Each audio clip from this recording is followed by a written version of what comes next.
Joaquim de Carvalho Entrevista.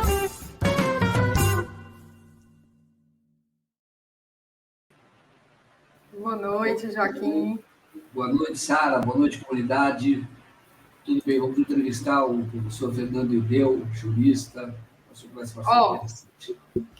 Microfone. Ah, tá aqui, ó. Esqueceu. Agora, você fica de longe trabalhando. Ótimo. Melhorou? Teve jogo do Palmeiras ontem, Joaquim tá abalado. Melhorou, não? Melhorou, sim. Então tá ótimo. Então vamos entrevistar o Fernando Ideu, jurista, um professor, uma pessoa que tem muito a contribuir com esse debate agora sobre uma necessidade mesmo de uma construção da justiça, de rever erros que foram cometidos, como proteger e a aplicação efetiva da Constituição no Brasil. Vamos lá. Vamos chamar? Boa noite, Ideu. Olá, boa noite, Sarinha, Joaquim, pessoal que acompanha aqui a TV 247. Sempre uma alegria estar com vocês. Alegria nossa, Ideu, muito obrigado por aceitar o nosso convite, por estar aqui nesta noite. Eu começo aqui a nossa conversa, né? Hoje perguntando a você como é que você tem visto, eu acho isso importante, esse debate. O debate sobre a indicação para o Supremo Tribunal Federal, alguns nomes são cotados. Eu pediria a você que falasse como é que você está vendo esse debate. Me parece, Joaquim, que esse realmente é um tema central agora para a gente tratar no primeiro semestre, né? O ministro Ricardo Lewandowski está se aposentando agora em maio, né? Final de abril, começo de maio, aí já deve se iniciar o processo de sucessão. E eu vejo com muita tristeza, sabe, Joaquim? Eu vejo com muita tristeza a forma pública como tem sido conduzido o debate, como têm sido discutidas as questões que me parecem centrais e estão sendo deixadas de lado, né? Me entristece muito ver aí as matérias aí de Veja, de jornais, grandes jornais aí em linhas gerais, do que está sendo discutido, né? E o que está sendo ocultado nesse debate. Se a gente parar para pensar, estava pensando nisso hoje, né? Se a gente voltar 20 anos no tempo, a gente voltar lá para 2003, né? Ano 1 do governo Lula 1, né? A gente percebe que o papel da Suprema Corte era outro, né? O Supremo Tribunal Federal era outra coisa, era outro mundo. A tripartição dos poderes aí tinha uma outra configuração. Você fala, é a mesma Constituição? É a mesma Constituição, né? Desde 88, mas a dinâmica real do poder era outra. Era um outro mundo, né? As páginas de política eram ocupadas por política e não pelo sistema de justiça como é hoje, né? Meu Deus, você tocou num ponto muito importante, eu quero aprofundar nisso. E realmente era outro. Era outro mundo, O que mudou? Como era naquela época e como é agora? Apenas para a gente aprofundar e você volta para esse tema. Mas eu gostei muito dessa colocação que você fez. Realmente o STF tinha outra finalidade, outro impacto na vida da gente. Talvez. Outro impacto. Eu brinco com meus alunos, né? Eu comecei um novo semestre agora na faculdade, eu sempre falo para eles, gente, na minha época de estudante de direito, né, e depois dos meus primeiros anos da advocacia, né, a gente sabia do 1 ao 11 quem que era a escalação da seleção brasileira de futebol. Conhecia do goleiro ao centroavante. Mas a gente não fazia ideia de quem eram os ministros do STF. Nem estudante de direito, nem advogado recém-formado ali no começo da carreira. Não fazia, bicho. Não era pauta. É como se fosse desembargador do tribunal aqui de São Paulo. Ninguém conhece. O cara anda na rua tranquilamente, né? O motorista do táxi, do Uber, o cara da padaria. Ninguém vai encher o saco do cara. Ninguém sabe quem é o cara, meu. Salvo um ou outro julgamento que ganha televisão e tal. Mas, no geral, não tem esse protagonismo, essa fama, né? Então, se a gente pensar lá em 2003, né? Se você pensar que o processo de escolha podia ser feito na pequena política, o que eu tenho falado que é a pequena política, essa relação de compadrio, essa relação de proximidade com um, proximidade com o outro, é o assessor do cara lá, é o outro advogado lá, é o cara do advogado da União, é o cara que o STJ quer, é o cara que o Senado é mais palatável, é o cara do Tribunal de Contas. tudo bem, não é que tudo bem, mas assim, era mais uma questão, era mais um nome. Tem que nomear desembargador do TRF, tem que nomear ministro do STJ, e tinha que nomear lá ministro do tribunal, lá, o STF, né? O STF, que cuida das questões constitucionais. Era uma coisa, não vou dizer banal, mas era uma coisa mais da rotina, era uma coisa mais ali da política, um critério ali de política que poderia ficar na pequena política, né? Não nego. Ali, aquele tempo, né, me parece razoável até a gente pensar, tratar dessa nomeação como mais uma nomeação, né? Tá. Só que para a gente encarar agora o presente, né, e o futuro que a gente tem pela frente, não dá para a gente encarar com o mesmo olhar, para a gente parar no tempo. E eu vejo muita gente dando entrevista falando assim: a Constituição fala que é notável saber jurídico e idade, aí, reputação ilibada, e tem que ter mais de 35 anos, então pode ser qualquer um. Bicho, não é assim, velho. Se a gente pensar, a tratar dessa forma a questão é ignorar o que foram os últimos 15, 20 anos no Brasil, né? Acho que a gente não pode errar, fazer uma escolha, né, equivocada pelas premissas.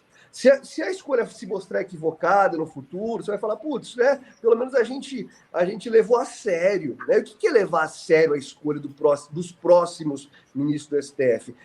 Pelo menos, a gente olhar para as últimas 2 décadas aí, com mais intensidade nos últimos 15 anos. Né? O que aconteceu? Então, se a gente voltar lá para 2013, a gente fala, o único ministro que sobra, estava pensando aqui, né? O único que sobra é o Gilmar Mendes, que foi lá indicado pelo Fernando Henrique Cardoso em 2002. Dos 20 anos para cá, renovou todos os outros 10. Né? Veio Lewandowski, ministra Carmen Lúcia, Toffoli na sequência. Né?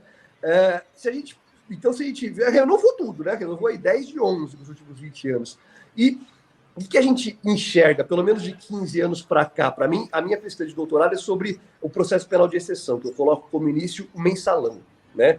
Então, a partir do caso do mensalão, que vai começar a ser julgado em 2012, então a gente tem aí esses anos, mas já vinha sendo, né, colocado em questão anos antes, aí, mas se a gente fizesse recorte dessa última década, pelo menos, de 2012 para cá, a gente percebe que muito por conta da TV Justiça, muito por conta do julgar o caso criminal como instância ordinária, muito por esse protagonismo, né? A figura do juiz super-herói, que a gente conhece, depois vai ser mal reeditada aí no Sérgio Moro, mas é o Joaquim Barbosa, que já começa péssimo ali, né? Então, assim, é a TV Justiça, são os holofotes, é a questão criminal sendo julgada em instância única lá no mensalão, e a partir daí a gente vive, não só na questão criminal, mas em toda a dinâmica do poder, um processo que a gente chama de judicialização da política, né? Judicialização da vida, judicialização de tudo. Hoje em dia tudo vai parar no judiciário. Queira ou não queira, alguém vai levar para o judiciário. Então, nessa dimensão horizontal, a gente tem a ampliação do espectro de atuação do sistema de justiça. Tudo é judicializado, né? Tudo é judicializado. Então, a gente precisa enxergar a expansão do poder do sistema de justiça, do qual o Supremo Tribunal Federal é a última instância e acaba dando a palavra final. Mas não é só, Joaquim. É pior do que isso. É a judicialização da política no espectro horizontal, mas no âmbito da verticalidade, aí, da profundidade, é a politização do judiciário. A gente vê a judicialização da política ampliando a matéria que está submetida ao judiciário e a subversão do critério essencial, que é a aplicação do direito, que é a aplicação da Constituição. Essa subversão se dá pela politização da justiça, pelo julgador começar a julgar com critérios particulares, a moralidade pessoal e não a moralidade da Constituição, a pauta moral dele, não a pauta moral da Constituição. Você percebe? Então essa combinação é explosiva, bicho. Isso que a gente tem hoje, a gente tem um judiciário no Brasil que julga tudo e julga muitas vezes por critérios políticos. Então, se a gente não olhar para isso, né, a gente vai falhar na nomeação do ministro do Supremo Tribunal Federal. Se a gente ficar tratando isso, é notável saber jurídico, reputação ilibada, idade, nacionalidade, a gente vai falhar miseravelmente.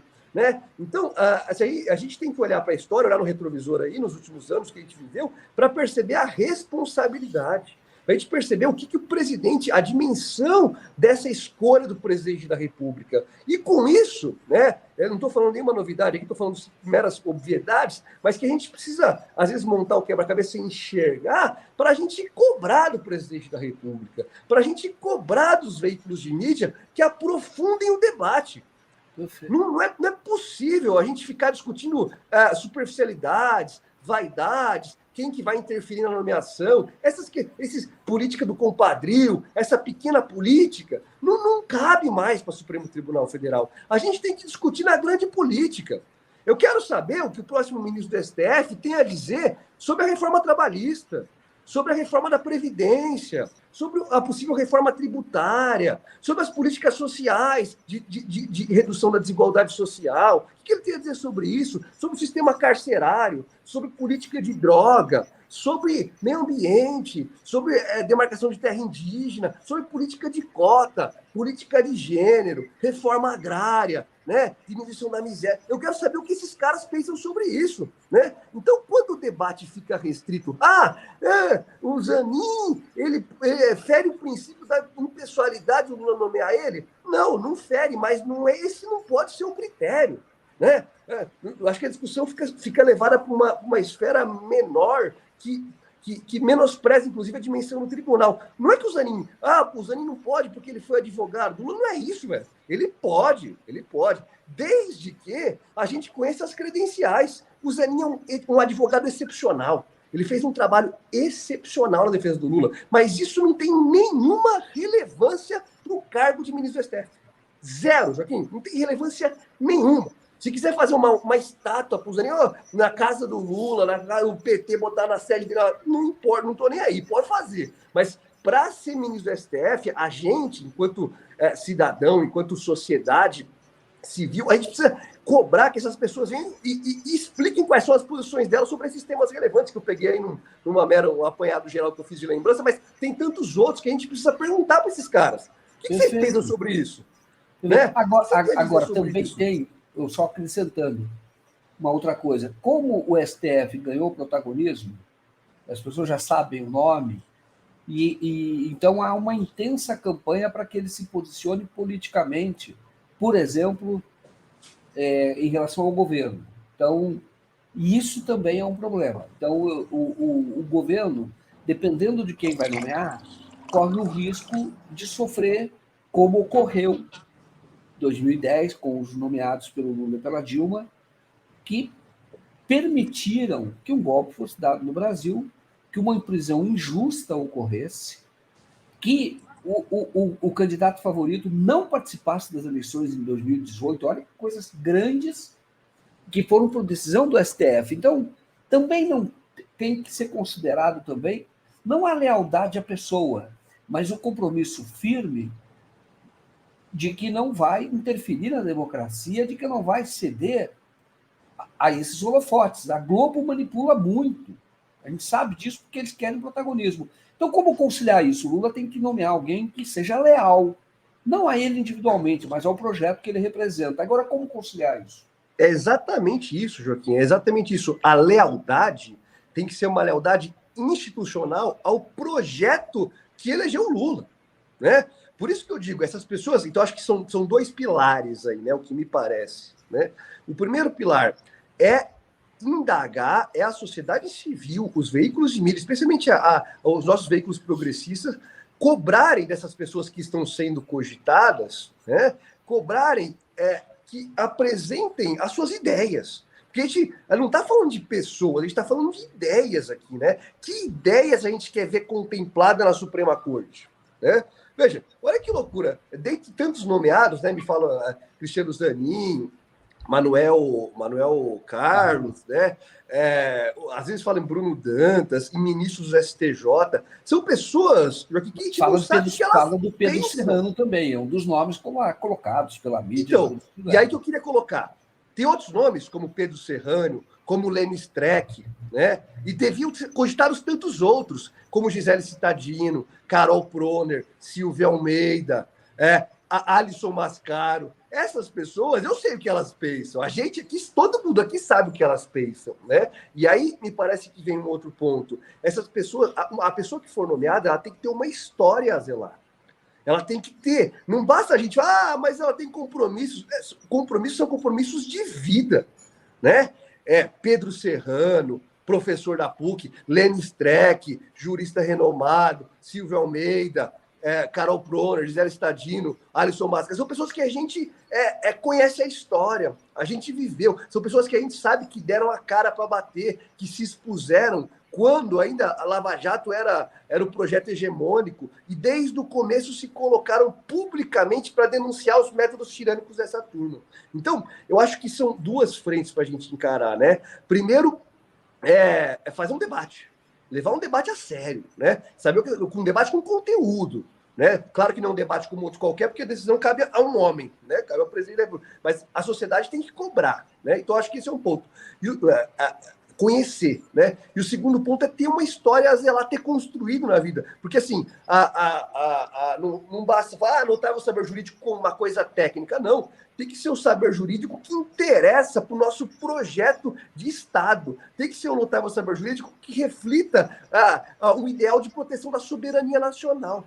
Porque, Joaquim, o que foi a Lava Jato? Se a gente parar, o que eu chamo de processo penal de exceção, aí, que é a curva do mensalão à Lava Jato, se a gente enxergar, né, veja, o lawfare, a estratégia, eu não gosto nem do termo de lawfare, né, mas se a gente enxergar o lawfare numa dimensão social, para mim tá ok. O lawfare é muito bom, é uma narrativa muito boa para se defender em juízo. O Cristiano Zanin foi perfeito quando ele usou a narrativa do lawfare no processo do Lula, né? Tecnicamente ali, acho que isso é perfeito, a gente demonstrar perseguição. Mas quando a gente vai, enquanto cientista político, ou enquanto jurista, ou enquanto jornalista, e fazer uma análise histórica e social do que foi a Lava Jato, a gente tem que transcender essa questão de lawfare, porque não é só um lawfare.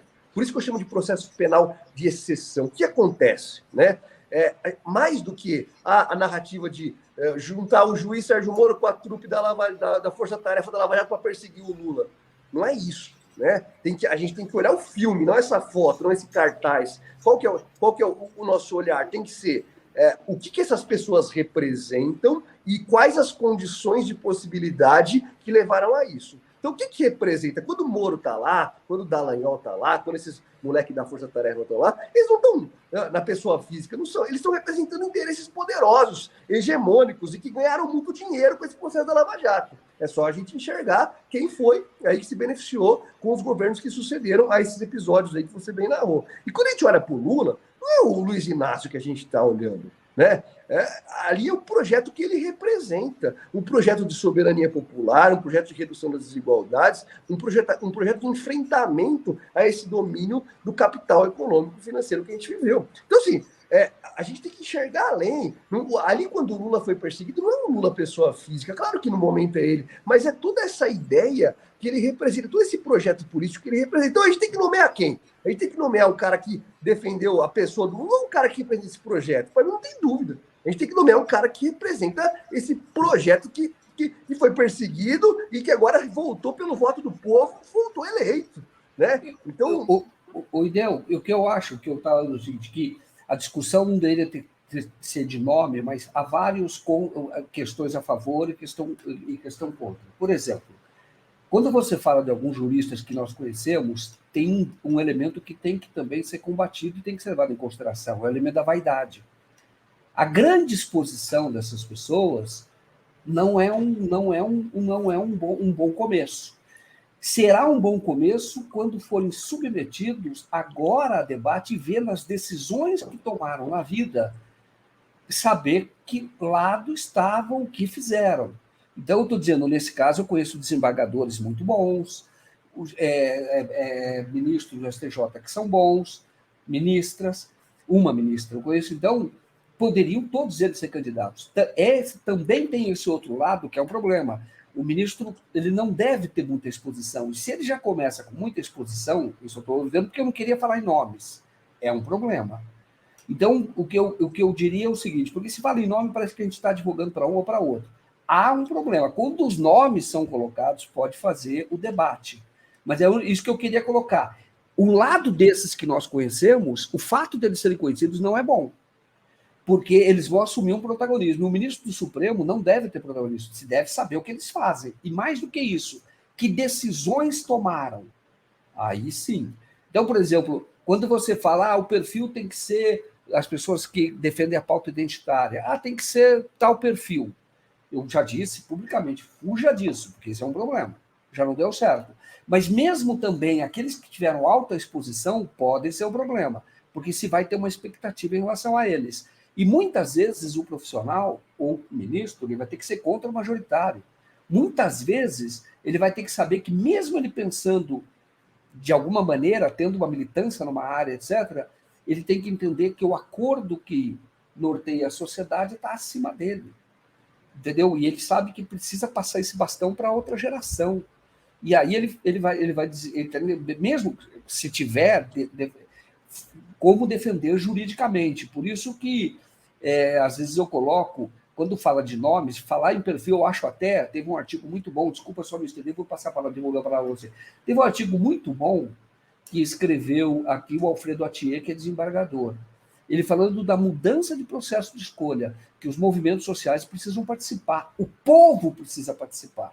Não só juristas devem participar, nem aqueles que entendem de direito, mas o povo questionando, discutindo, trazendo a público, aí sim. Mas eu só queria fazer essa observação para você, sem dizer nome, porque tem, se você for ver questões a favor ou contra, eu vejo pelo debate das pessoas aqui, você vai ter sempre pontos positivos e negativos para qualquer lado que se coloque. Mas, de qualquer forma, o que eu acho que nós que temos em comum, eu vejo pelos debates, é que todos acham que é necessário que a pessoa tenha um compromisso com os grandes temas, para não ficar na política, olha, aquele vai ter votos no Senado, aquele não vai ter, etc. De qualquer forma, nós chegamos no momento que eu digo sempre, olha, o Brasil, o STF, nós entendemos que o STF ia, assim como a Procuradoria da República, inviabiliza um governo, efetivamente inviabiliza. E aí você precisa saber quem é que vai estar lá e não vai inviabilizar um governo, seja lá por que motivo for. Então, já tivemos excelentes procuradores da República que acabaram, no caso mais recente, inviabilizando inviabilizando o próprio governo. Né? Tem gente que fala o procurador da República deveria ser eleito pelo povo. Aí você vai ter 2 presidentes, entendeu? Mas tem gente que defende essa tese. Mas, de qualquer forma, um presidente tem que nomear, por exemplo, um procurador da República, seja leal a ele. Ele não, você, para derrubar um presidente, tem que ser uma coisa gravíssima para atacar um presidente. Mas, assim, que transcenda qualquer coisa, senão o resto é disputa política, vai acabar entrando disputa política. No judiciário pode ocorrer também, no STF, mas eu devolvo a palavra a você, se você quiser complementar, que eu queria entrar em outros assuntos, inclusive do Sérgio Moro e do Youssef, que foi preso hoje. Tá? Para a gente fechar esse assunto, então eu concordo, acho que você vai no ponto, você está coberto de razão aí, Joaquim, e me parece, né, que essa questão da exposição ela é realmente central. Idealmente, eu acho que a TV Justiça deveria ser repensada, né? Não existe nenhuma outra corte constitucional no mundo em que todos os julgamentos sejam televisionados, em que questões criminais, inclusive, sejam televisionadas. Não é assim que funciona no mundo civilizado. Né? Não acho que isso tenha ganho aí de nada democrático, acho que, pelo contrário, é uma exposição desnecessária e deletéria, mas a gente vive no mundo que a gente vive, né? E me parece que o fato de alguém se expor, né, não acho a priori negativo, né? Acho que é até válido que a gente conheça os compromissos dessas pessoas, né? Eu mencionei algumas aqui, e me parece que a gente sabe o que esse povo pensa, né? A gente precisa saber. Quando eu vejo aquelas futricas lá que saiu na Veja esse fim de semana, o Manuel Carlos, que era assessor do Lewandowski, a credencial dele é ser o principal assessor do Lewandowski, que é o Cristiano Zanin, que é o advogado do Lula, a credencial dele é essa. Cara, isso não vale para o debate, né? Acho que é o nosso papel aqui, nosso, muito mais, eu que sou um palpiteiro aqui não, né? Mas dos veículos aí de mídia independente, de cobrar esses caras estão com assessoria de imprensa forte aí, né? Para divulgar em jornal, em revista. Esses caras têm que vir aqui nesses veículos expor o que eles pensam desses compromissos que eu coloquei aqui. É o que você é a lealdade ao texto constitucional, é a lealdade à soberania popular. Esses caras têm que ser leais ao projeto de soberania popular no Brasil, né? Eu acho que é isso que me parece, né? E o que me entristece é levar o debate para a pequena política, né? Eu acho que a gente tem que fugir disso. A gente tem que buscar trazer esse debate para a grande política. Tem pessoas que se habilitando como candidatas a essa vaga, como nem chamam de candidata, mas que pretendem essa vaga, que almejam essa vaga, legal. As pessoas devem vir a público e dizer, né, o que pensam sobre esses grandes temas. Me parece que basicamente é isso. Perfeito. Correto. O Ideu, eu queria ver com você o seguinte: você, o teu estudo, né, de doutorado, é doutorado, né, que você falou, que é o processo penal de exceção, que é, vamos dizer assim, o lawfare seria uma coisa do outro país entrando. O processo penal de exceção é uma coisa que pode ser do próprio país ou quase que são a mesma coisa. Quase que são. A questão do lawfare, que é muito interessante, é porque você percebe que os Estados Unidos implantaram normas para interferir na jurisdição de outro país. E não foi só do Brasil. Até na China, prenderam lá uma executiva da Huawei, né? E era uma disputa geopolítica. E usa o sistema de justiça para isso. Mas o que eu queria ver com você é o seguinte: você, tendo estudado tudo isso, o Sérgio Moro foi a figura, né? O tipo ideal daquele que promove o processo penal de exceção. Ele é a figura. Se você quase que se aproxima do tipo ideal, desculpa a expressão que eu vou usar, o canalha que usa toga e parece bonzinho.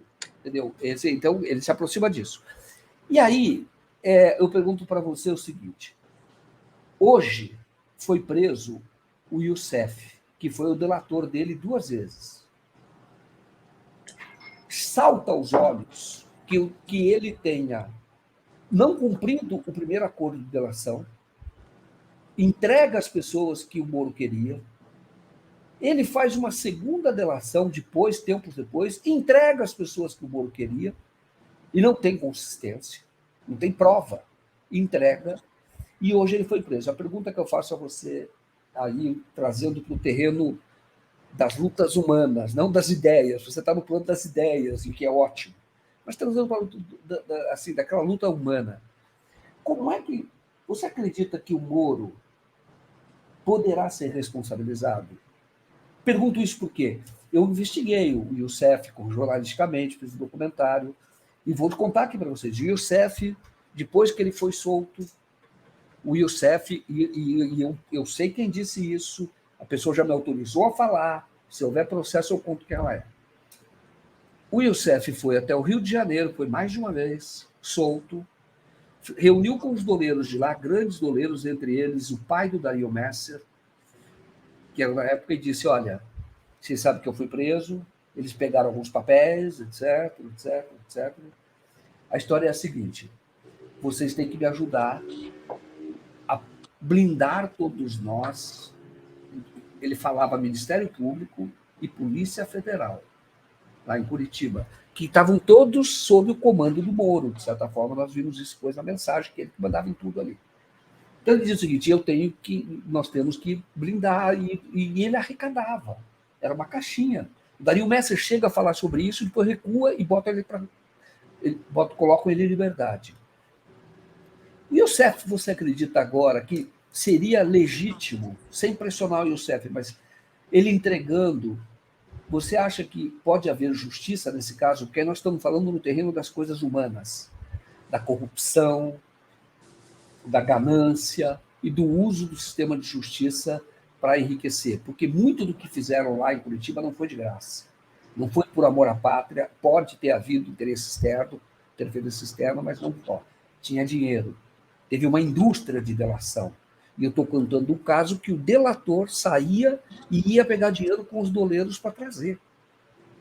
E depois tem dinheiro que apareceu na conta do advogado do Youssef, que é o Antônio Figueiredo Bastos, que foi processado, inclusive, porque tinha contas no exterior e fazia grandes saques, deixava o dinheiro no escritório. Enfim, você acredita que vai ter, agora com a prisão do Youssef, você acredita que pode haver essa limpeza? Vamos passar tudo em pratos limpos? Joaquim, você é um dos jornalistas mais sérios, né, que investigou, que foi a fundo da Lava Jato. Eu sempre quis bater esse papo com você, sabe? A gente não tinha tido oportunidade ainda. Mas eu acho que agora, com esse ensejo da prisão do Youssef, a gente tem a oportunidade de recontar essa história. Botar essa história em pratos limpos aí e saber o que efetivamente aconteceu. Eu acho que você sabe disso, né? Mas talvez, não sei se você tem certeza, se você sabe, não tenho certeza se você sabe. Mas você sabe que o que justificou a competência do juiz Sérgio Moro? Por que o Sérgio Moro foi o juiz da Lava Jato? Todo mundo fala, é Curitiba, o posto de gasolina. Ninguém fala claramente, né? Então, assim, falando claramente, por que o Sérgio Moro foi o juiz da Lava Jato? Então, a gente tem que voltar lá atrás no Banestado, né? Quem que assinou a primeira delação premiada da história do Brasil? Vou te falar. Juiz era Sérgio Moro, procurador era o Boca de Ovo lá, Alberto Youssef com o seu advogado, Figueiredo Bastos. Quem que assinou os primeiros acordos da Lava Jato? Não sei se foi o primeiro, mas foi o acordo central da Lava Jato. Os mesmos caras, Joaquim. Os mesmos caras sentados, voltaram a sentar na mesa e assinaram esse acordo. Mas aí eu vou te perguntar mais uma coisa. Por que foi o Sérgio Moro? Né? Qual que foi o link para passar a palhaçada do Banestado para chegar na mão do Sérgio Moro? Não tem razão para ser em Curitiba. Não existe razão. A razão foi o gancho que ele conseguiu puxar. O Youssef estava na coleira, como você muito bem colocou aí. Ele puxou qual corda que ele puxou para cair na mão dele? Você sabe? Para cair na mão dele, o Moro? É. É uma história, mas o que eu sei. O José Janine. O primeiro é o seguinte, quando você fala Boca de Ovo, perguntaram, é o Deltan Dallagnol, né? É o Carlos Fernando. É o Carlos Fernando, mas o Deltan já trabalhava na equipe do Carlos Fernando. Você tem razão. Ele trabalhava na equipe. E o advogado do Youssef é um cara muito sério, que é de Londrina, ele renunciou à defesa do Youssef, porque eram dois, era o Antônio Figueiredo Bastos e o advogado. Gomes, José Gomes. Ele renunciou, porque ele falou, isso aqui não está certo. Ele viu que tinha erro ali. Isso aí, mas você está certo. Por que foi parado? Pode falar. Por quê? Por que foi? É Londrina mesmo o negócio. Mas o que acontece? Então, o que acontece é o seguinte, quando foi pegar, o processo começa em 2006. Em 2006, tinha uma investigação em Londrina. Por que estava em Londrina? Porque eu vi em Londrina, porque eles grampearam um advogado conversando com um assessor do Janene, José Janene. Isso. Aí, vamos fazer a pausa aí, Joaquim. Exatamente. E o Janene era deputado, tinha que estar no STF. Mas pode continuar. É isso. Parênteses. Aí Londrina não tinha vara de lavagem de dinheiro, era só Curitiba, e aí o Moro sabia que se fosse julgado qualquer coisa em Londrina, ele ia puxar, porque ele estava em Curitiba. Aí eu te pergunto, José Janene morre. Quem que assina a certidão de óbito do José Janene como declarante? Aí esse detalhe eu não sei. Seria a filha dele? No Google, gente. Joga no Google assim, ó. É a filha dele, não? Não. É o Alberto Youssef, velho. Ele que assina? Como declarante das denúncias do Janene. A morte do Janene, velho. É o Alberto Youssef que assina. Eu vi a certidão de óbito. Você acha no Google se você botar. Olha que revelação, porque isso nunca foi chamado. A declaração de morte, como é que é isso? Como é que ele as pessoas não dão atenção. Né? Mas, porque parece, quando eu começo a falar isso, já falei isso várias vezes, essa história, parece que é teoria da conspiração. Mas olha no Google, né? Certidão de óbito, José Janene. Quem assina como declarante? Alberto Youssef. Alguém viu o corpo do José Janene? Não, porque ele se converteu a muçulmano e o corpo dele não foi visto. Houve uma época, se você vê as notícias da época, né? A viúva duvidou que o Janene estava morto. Quiseram fazer a exumação do corpo do Janene, não foi feita. Né? Então, assim, tá tudo na internet, bicho. É só procurar lá. Ver. Quem for, se você entrar no Google, você vê lá ainda hoje, né? Mas, Judeu, você acha, honestamente, você acha que ele não morreu? Eu não sei. Eu não sei. Eu acho que alguma coisa está muito mal contada. Porque ele tem que explicar, né? Eu acho que alguém tem que chegar no José e falar, como é que foi essa história? Por que você assinou a certidão de óbito do José Janene? Porque, veja, o Janene é a peça central. Né? Só existe o Lava Jato na mão do Sérgio Moro por conta do Janene. Isso é fato. Ninguém duvida disso. Né? o Youssef assinou a primeira delação do banestado no mundo, do Brasil, né? O primeiro caso do Brasil, né, foi o Alberto Youssef assinando com aquela mesma pessoa lá, né? Os mesmos advogados, mesmo procurador, mesmo juiz. Aí a coisa volta, ele vai, volta atrás, faz toda essa história que você falou e volta, e o Janene morre, bicho. E ele assina como declarante. Né? É uma coisa assim. E por quê? Ele vai no cartório, ele é o declarante do óbito do. Ele é o declarante do óbito, pesquisa aí no Google. Né? Pesquisa aí, você vai ver. E aí depois lá tem umas notícias da época, né, da exumação do Janene, né? Porque na época da CPI da Petrobras, lá em 2015, no começo da Lava Jato lá, a viúva falava que não viu o corpo dele, que ninguém viu, porque ele se converteu ao islamismo. Você entende? Então, assim, não estou falando que o cara não morreu, que o cara... Não sei, mas são dúvidas legítimas que a gente coloca aí sobre a origem de tudo. Cara, porque o Janene é a origem de tudo. Essa história, eu vou dizer para você, fantástica história. Estou dizendo que é fantástica mesmo, se não ocorreu, mas ele é a origem de tudo, de fato. Ele é a origem de tudo. É a origem de tudo. E então, eles foram poupados, viu? Porque, na verdade, o Moro sabia de todas as transações. Muitas coisas passavam por Londrina. Ô, Joaquim, coisas pesadas, entendeu? De tráfico de drogas, de gente poderosíssima que está envolvida na origem. A Lava Jato lavou dinheiro do Youssef. A Lava Jato lavou dinheiro do Youssef. Se você olhar o acordo de delação premiada que ele tem lá, os benefícios que ele teve, bicho, ele recebeu. No acordo de delação do Youssef, eu te mostro depois, eu tenho um estudo disso. Tem benefícios que ele ia esquentar o dinheiro dele. Ele ia receber um dinheiro que ele confessou que foi criminoso, você sabe disso. O dinheiro ia voltar para ele. Aí descobriram, os caras falaram, não, peraí, é palhaçada demais, né? Não dá para esquentar dinheiro do cara. Aí foi barrado. Mas o compromisso era esse. Tá no acordo. Entendeu? Então, assim, eu acho que, aí respondendo diretamente a tua pergunta, será que o Sérgio Moro vai ser preso? Eu acho que sim. Vai ser punido? Eu acho que sim. Eu acho que ele vai ser punido, eu acho que a verdade vai aparecer, e eu acho que essa prisão do Youssef pode ser o caminho. Não é o caminho, vamos torturar o Youssef, vamos fazer a terceira delação premiada dele, não acho que seja por aí. Mas vamos recontar essa história.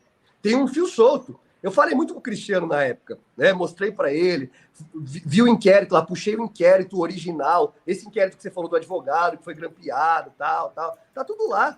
Né? A gente precisa agora organizar essas informações, recontar essa história da forma verdadeira, né?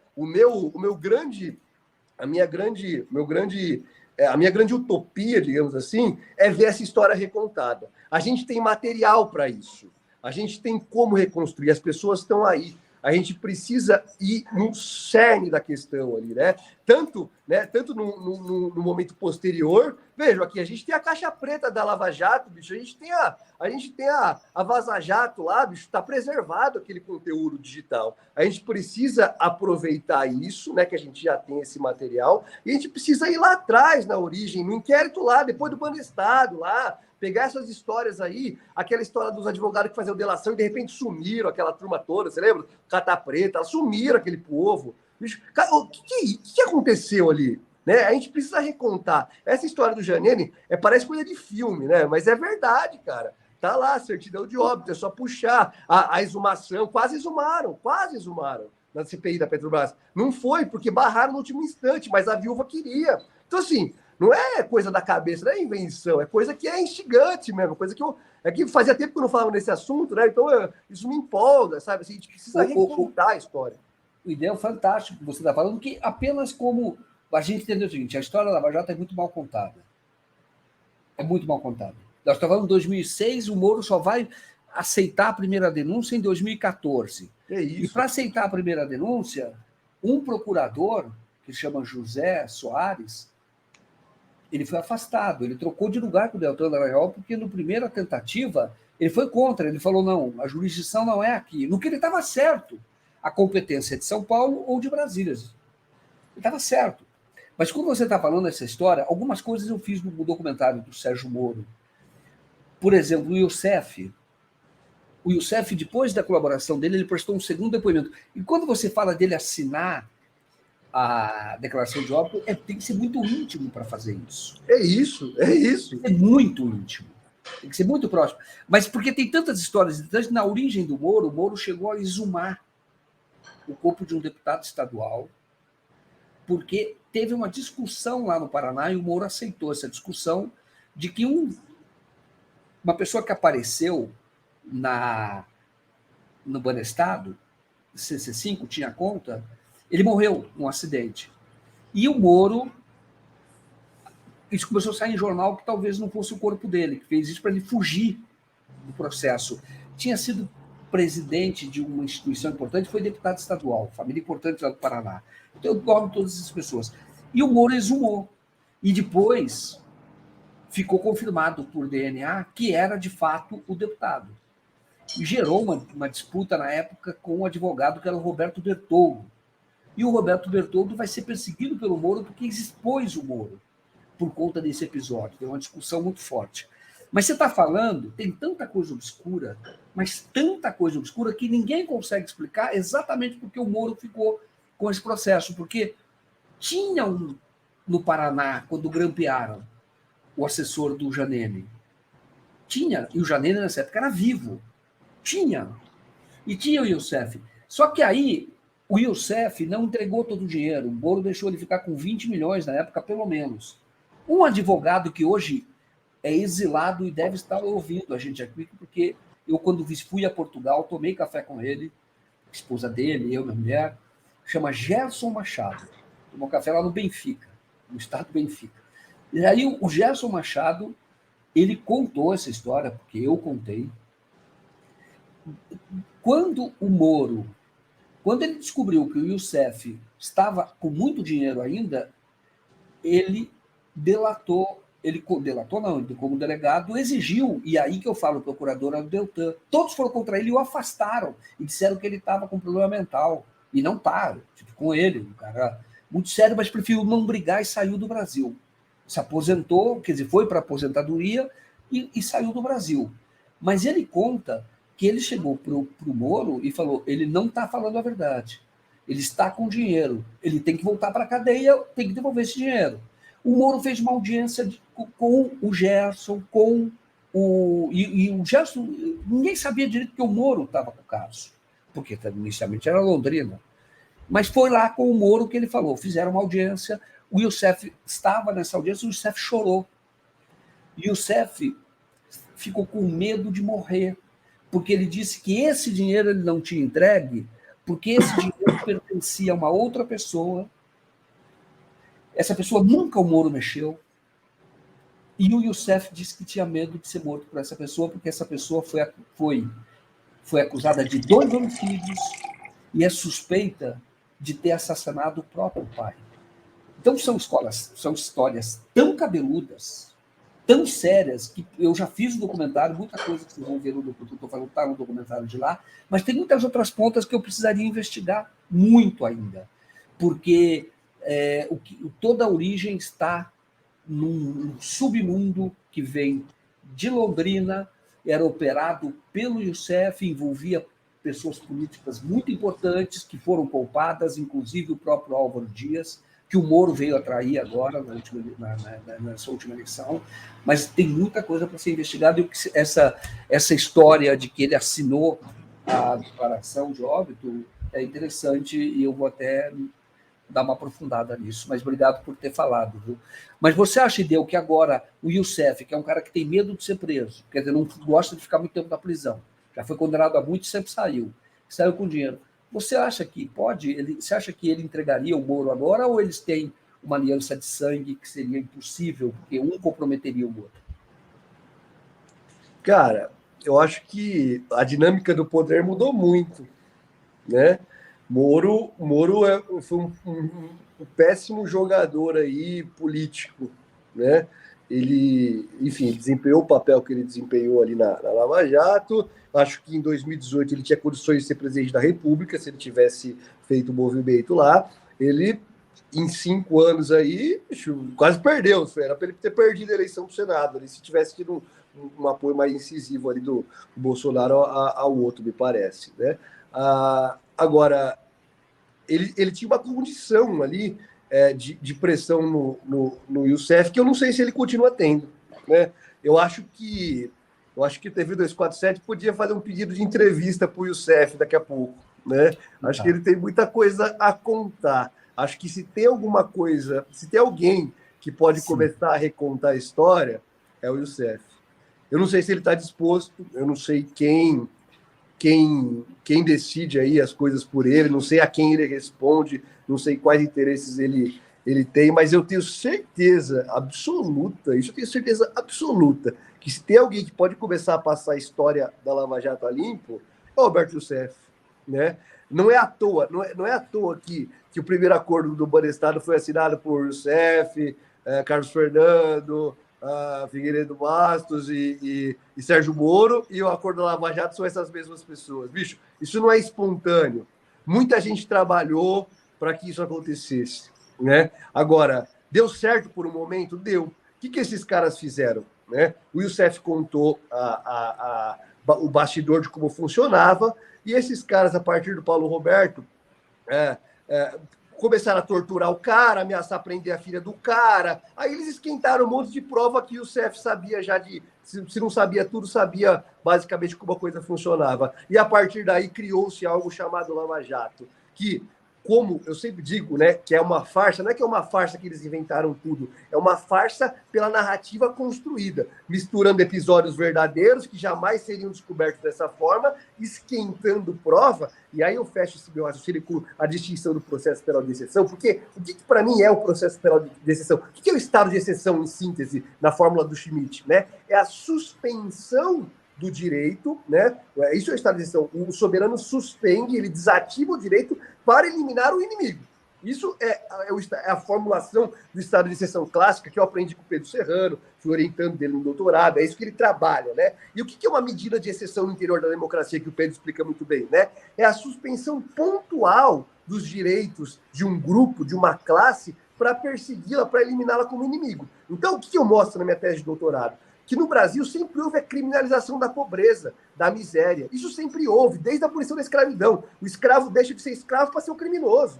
Isso não é novidade. A novidade, a sofisticação, a nova curva da exceção é a criminalização da política, né? E isso se dá pelos governos de esquerda. Isso se dá porque, e aí eu mostro claramente, né? Eles tentaram... O primeiro governo Lula, os caras começam com mensalão. Não deu certo, né? Deu certo parcialmente, não deu certo. Aí eles voltam...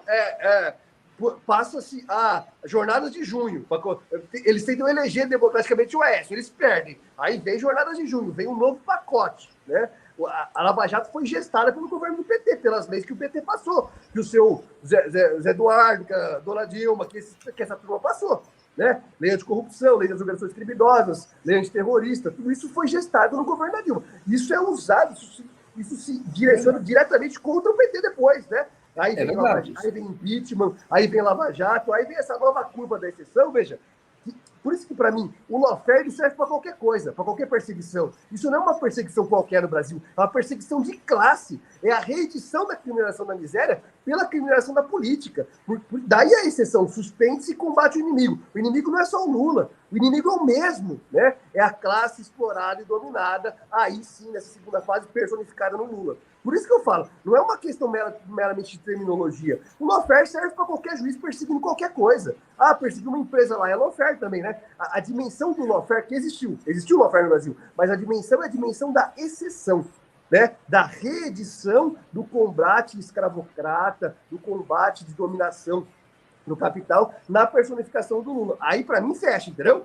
Aí fecha, aí a gente consegue entender, a gente consegue enxergar e consegue nortear as nossas próximas escolhas, não de acordo com o critério pessoal da pequena política, e sim da grande política, de entender realmente como funciona e como precisa ser reformado e repensado o sistema de justiça brasileiro.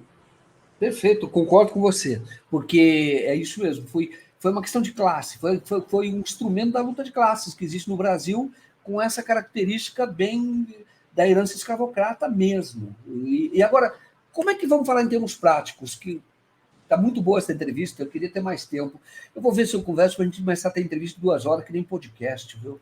A gente ter. Mas deixa eu falar uma coisa para você. Como é que a gente faz para aplicar? Isto é, a gente conhece, quem conhece um pouco da justiça sabe que está cheio de juiz que é filho de desembargador, a gente sabe que promotor, ele começa numa comarca distante, depois ele se transfere para a cidade dele. onde ele nasceu, onde o avô dele foi rico, o bisavô foi rico, todo mundo foi rico, e ele é ali que manda, delegados, eles acabam se ajeitando e ali eles reproduzem o poder eternamente. Eu digo o seguinte, o que pode ser feito para mudar? Precisa ter um problema, uma inserção na primeira instância também, não é só a STF. Quando você está falando da STF, está corretíssimo, com os grandes temas, mas você precisa ter juízes também, que não sejam esses juízes, pelo modelo atual, que são aqueles que são os privilegiados. E a gente sabe que umas pessoas que pisam no fórum já estão condenadas. Assim como nós sabíamos que o Lula, quando pisou em Curitiba, já estava condenado. Pela mesma razão que você está colocando. Era preciso prender o Lula. Para o equilíbrio das coisas, pela luta, pelo que a elite pensava. Como que, em termos práticos, a gente pode fazer, Ideu?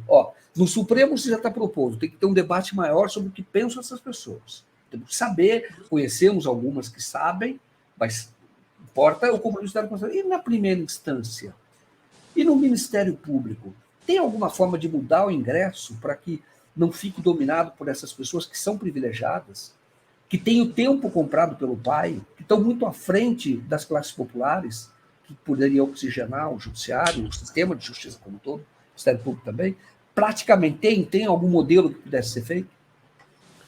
Eu acho que esse é o caminho mesmo, só tem esse caminho, é um caminho de longo prazo, né, Joaquim? Mas é o único caminho possível, repensar a forma de acesso às carreiras jurídicas.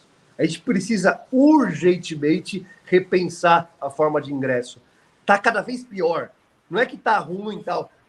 Os concursos que selecionaram essa turma aí, de Deltan, esses moleques de condomínio, que de repente tem a caneta na mão, já era ruim naquela época, sei lá, 15 anos atrás. Hoje, Joaquim, é pior ainda. Hoje, o concurso jurídico, ele está mais difícil que os mais de vestibular de medicina. E assim, o que acontece? A habilidade cobrada é um quiz, manja? Então, assim, é um quiz, velho. É uma capacidade de memorizar milhares de artigos, a capacidade de estudar e lembrar de jurisprudência. É uma coisa de burocrata, uma coisa técnica. Então, quem tem tempo, quem tem condição para fazer isso? É o cara que é bancado pelos pais. A maioria, não estou falando que é 100%, tá? Mas a regra, né? Claro que há honrosas exceções, mas a regra, né? É um moleque que se formou nas faculdades, que fez os colegiais melhores, que ingressou nas melhores universidades, e aí teve acesso aos melhores cursinhos, né? E pôde ter o tempo dedicado a isso, ficar 3, 4, 5 anos. Eu digo pela minha classe, né? Eu tenho vários amigos que viraram promotores e juízes, né? E são isso. Eu também poderia ter sido, porque tinha tempo, eu tinha apoio dos pais, eu tinha suporte, e decidi. E veja, é o estudo burro aqui, aquele estudo de memorizar lei, memorizar artigo, memorizar julgados e tal. E aí você forma o quê, bicho? Você forma uma classe de robozinho, né? Robozinho, promotor robozinho, juiz robozinho, e você vai inserindo essas pessoas num sistema aristocrático, que é como você bem disse, né? Ele vai moldando as pessoas. Eu vejo amigo meu, promotor, o cara vai sendo moldado pela instituição, porque ele vai tendo prestígio se ele faz isso. É a mesma coisa do Sérgio Moro, da Leal. Eu não acho que teve o financiamento, o cara depositou dinheiro na conta do Moro. Não é isso, cara. Não é esse tipo de corrupção. É o tipo de... vai moldando, né, os interesses, o caráter, a atuação dessa pessoa de acordo com os interesses. Vai dando prêmio, vai dando curso, vai fazendo concurso, vai dando promoção, vai dando mérito, vai destacando mérito, vai dando fama, vai dando... sabe assim? Vai alimentando essa cultura. Então, o Ministério Público de São Paulo ele é extremamente punitivista. E ele vai beneficiando as pessoas que se encaixam nisso e vai automaticamente excluindo outras. Eu tenho um grande amigo do coletivo Transforma MP que está sofrendo uma perseguição brutal por conta dele ser humano. O cara coloca lá, o promotor não pode ser mais um do povo. Como assim? Isso me deixa revoltado, sabe assim? Por quê? Porque ele era um promotor humano, que pegava os moleques lá da assistência social, lá, ele era promotor da infância de juventude, levava os moleques pra praia, levava pra fazer jiu-jitsu. Sabe assim, é um moleque que promovia mesmo a humanidade. Os caras falavam que era amigo do promotor, e aí incomodou meia dúzia de cara. Lá os caras, não, promotor não pode ser amigo, promotor não pode ser mais um do grupo. E cara, tomou um processo disciplinar por conta disso. Como é que ele chama? Eu sei, eu conheço. Cara, eu não sei se... É um que cuidou, você não quer falar o nome, não precisa falar. Mas eu conheço um que era muito bom, trabalhava na infância e juventude. e teve uma atuação muito boa, muito positiva. Eu entrevistei na época da Globo, mas ele seria mais velho. Eu não vou falar o nome porque ele não me autorizou, mas assim, é uma perseguição assim, brutal, cara. E eu advogo para ele, eu fiz questão de advogar para ele, falar, não, eu vou defender esse caso, velho, porque é uma injustiça tremenda, é um negócio que assim, é desumano você querer moldar o comportamento de uma pessoa aos interesses de um grupo dominante, né? Entendi. Ideu, nós estamos chegando no final, mas eu gosto sempre de saber um pouquinho de um toque, não da vida pessoal, privada, nada disso, mas por que você foi para o direito? Você contar um pouco a sua história.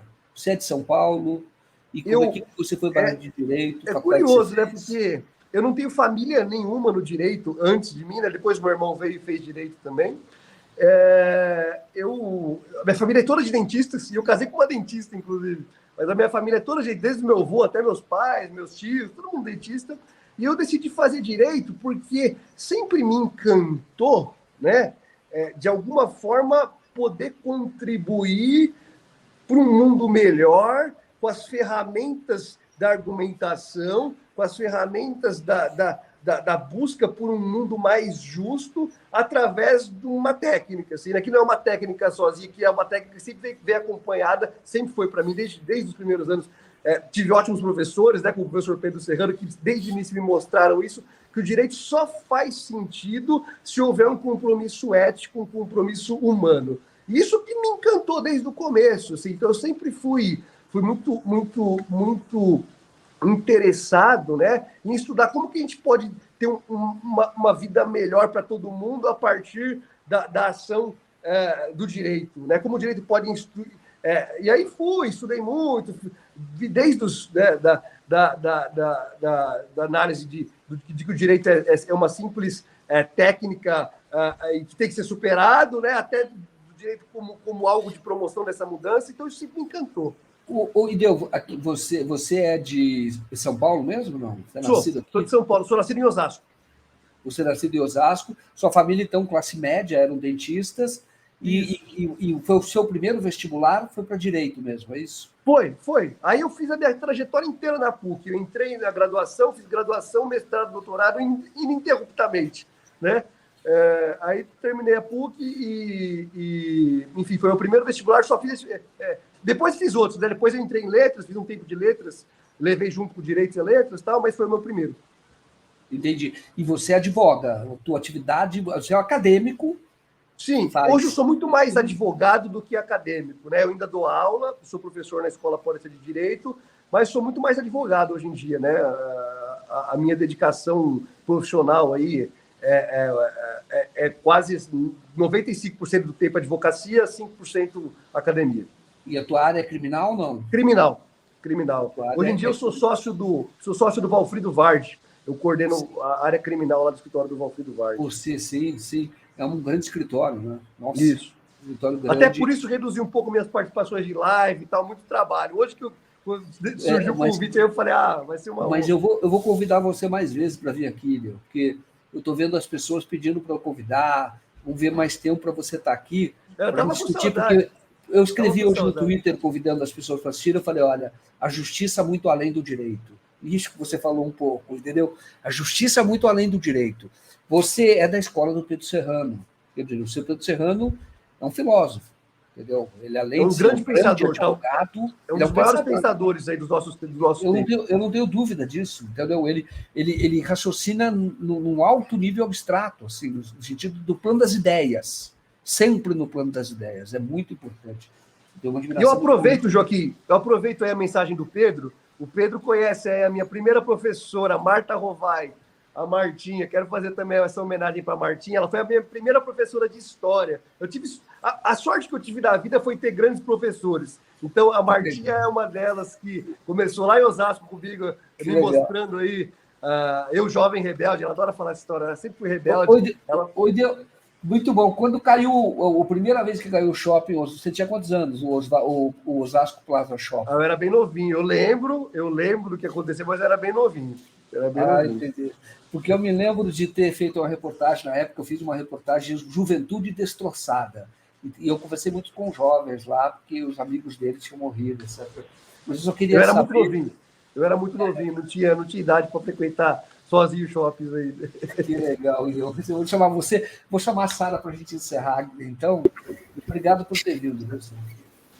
Eu adorei. Nossa, muito bom, viu, Ideu? Eu estou aqui acompanhando tudo, né? Já quem está vendo vendo a minha imagem nos bastidores, eu não pisquei. Desde que você entrou, muito bom mesmo. Bacana, vida. Gostei de sua presença aqui, muito bacana. Venha mais vezes, dá um jeito aí de você conseguir um tempinho, porque eu sei como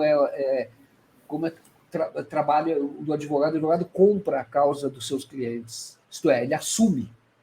Então ele passa a viver, não que ele sofra, mas ele vive, ele tem adrenalina o tempo inteiro, não tem que perder. Mas sofre também, o dia seguinte. Sofre também, viu? Sofre também. Absorve muito dos dramas aí que a gente vive no dia a dia. Incorpora muita coisa. Muitas vezes, quando eu vejo pessoas sofrendo por uma causa, eu digo, olha, procura um bom advogado, porque ele vai comprar a tua luta. Entendeu? Se você procurar um bom advogado, comprar no seguinte sentido, ele vai assumir tua luta. Você vai contratá-lo, e se ele for um bom advogado, pode ter certeza que ele vai somar com você. Entendeu? O tempo inteiro. Mas eu passo para a Sara para fazer o encerramento, então. Achei engraçado esse comentário aqui do Maurício. Ele fala, caramba, que japonês bolado. Ô, Sarinha, esse cara é meu irmão. Esse cara é meu amigão. Jogar bola comigo. Esse cara é um querido. Para você ter tirado 2,20 dele, é porque ele queria mesmo ler esse comentário, viu? Ai, muito bom. Já que o pessoal está te incentivando aqui a pesquisar essa pista aí que o Ideu passou, né? Muito intrigante mesmo. E vamos pensar num podcast, um podquim. Como é que é? Eu fiz até um trocadilho aqui. Acho que podjoca, né? Podjoca. JocaCast ou podquim, a gente pensa aqui. Ô, Joaquim, vamos fazer uma série de entrevistas, nós dois, entrevistando as pessoas-chave da Lava Jato aí, para a gente recontar essa história. Eu acho legal. Vamos fazer uma série, eu e você. A gente vai. Eu tenho muita informação também, como essa do Youssef aí. Vamos fazer isso. Quem sabe a gente chega a entrevistar lá o Youssef um dia. Eu topo. Inclusive, eu vou tentar entrevistar o Youssef mesmo.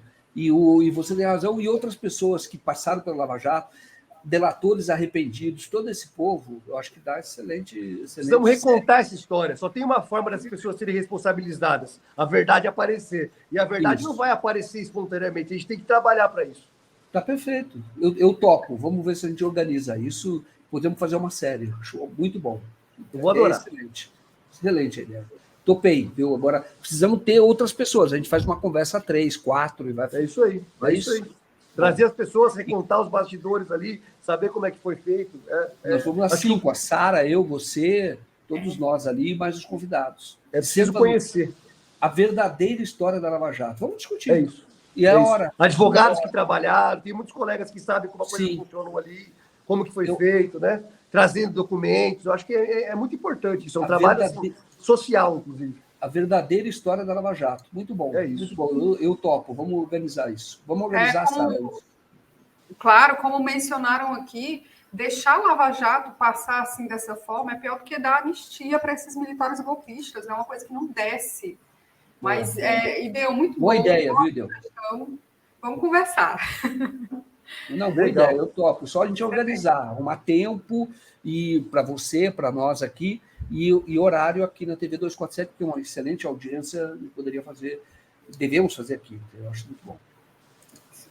Gente, então é isso. Obrigada, Ideu. Obrigada, Joaquim. Obrigada pelo Valeu, gente. 247. Tchau, tchau. Obrigado, valeu, pessoal. Foi uma alegria estar aqui com vocês. Um beijão para todos. Obrigado. Tchau.